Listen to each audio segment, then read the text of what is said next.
hadapi dengan senyuman semua yang terjadi, biar terjadi.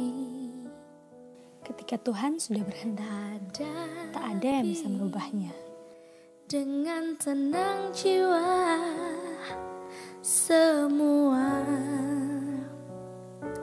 kan baik-baik saja. Bahkan takkan bisa berubah bila ketetapan Tuhan sudah ditetapkan, tetaplah sudah. Tak ada yang bisa merubah. Berhenti menyalahkan segalanya. Mari bergandengan tangan, karena masalah memberikan kita kekuatan. Relakanlah saja ini, bahwa semua yang terbaik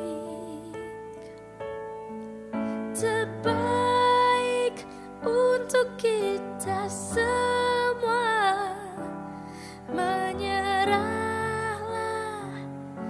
untuk